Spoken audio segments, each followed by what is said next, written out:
Perfect. All right. So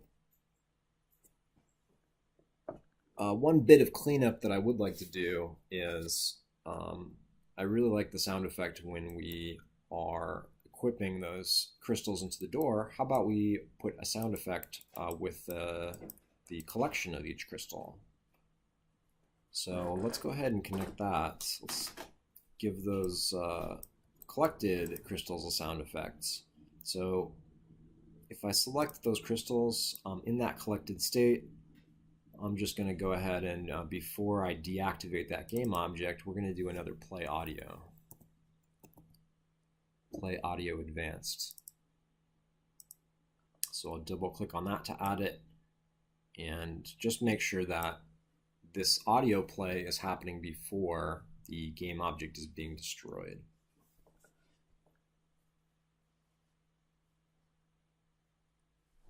And of course, it's going to tell us that we need an audio source on the component. I'll go ahead and click to add it.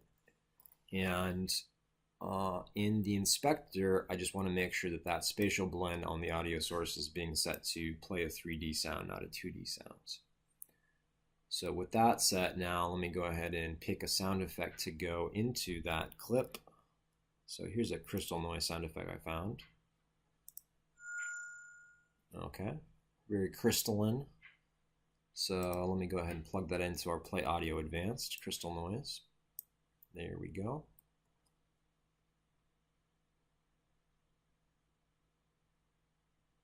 All right, so let me give that a test. Let me just make sure that that game object isn't being destroyed before we can get the sound effect feedback on our collection.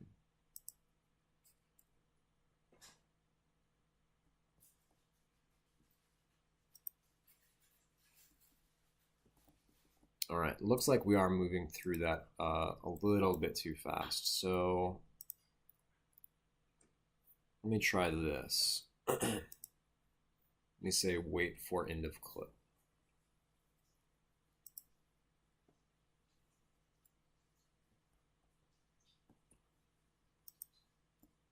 Yeah, it's still moving through it too fast. So, all right, we just need to separate out the states. So I'm going to create one more state, one final state on the crystal, and that's just going to be called deactivated, or deactivate. I'm just going to transfer that activate game object that turns everything off to that last state. And we'll have the finished event attached to that collected state, and we'll go into the deactivated from there. And on that Play Audio Advanced, I want to make sure that that finished event is being set to send that action, that event. So now what we should see is it's going to play the sound effect, it's going to wait until the clip has finished playing, and then we'll go into our deactivate state and turn off the game object.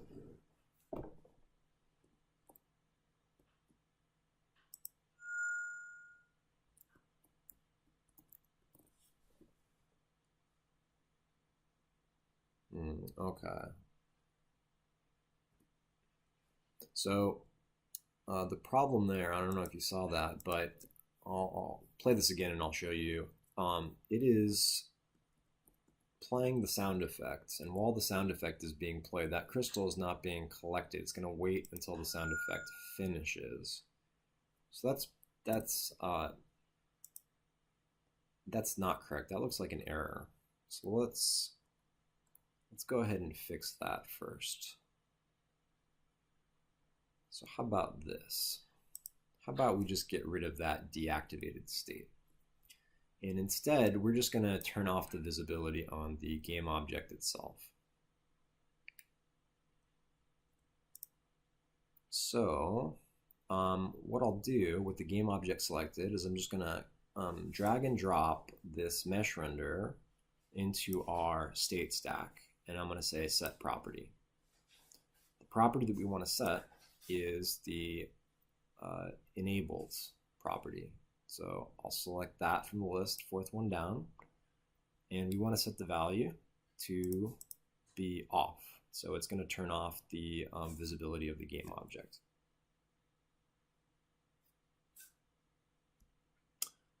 To do this properly too, to make sure that we can't recollect this game object or you know what? No, that'll be fine because this FSM has no way of resetting itself. So we don't need to worry about turning off this mesh collider. We'll never be able to go back into that mouse pick event. So yeah, with that, we don't need to wait for the end of the clip for this.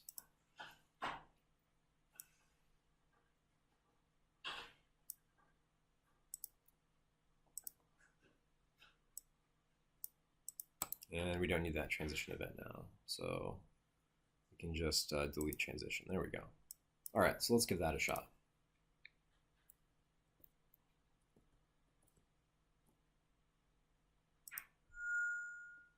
Okay, great. So the game object is still in the scene. It's just invisible.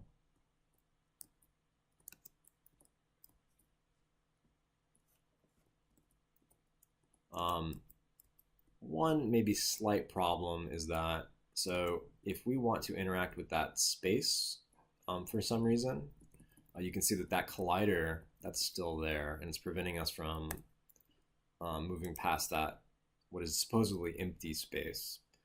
So let's go ahead and fix that. We're going to drag that mesh collider into our action stack, and we're going to do the same thing like we did to the visibility mesh render. We're going to say set property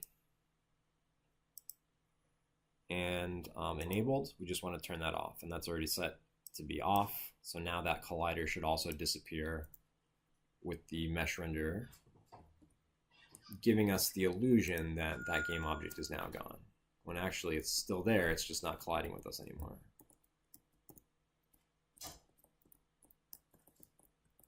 All right, great. So what I'll do is I'll go ahead and set up the same changes that I just made to the red crystal on the blue and the yellow, and then we'll get to work opening that door.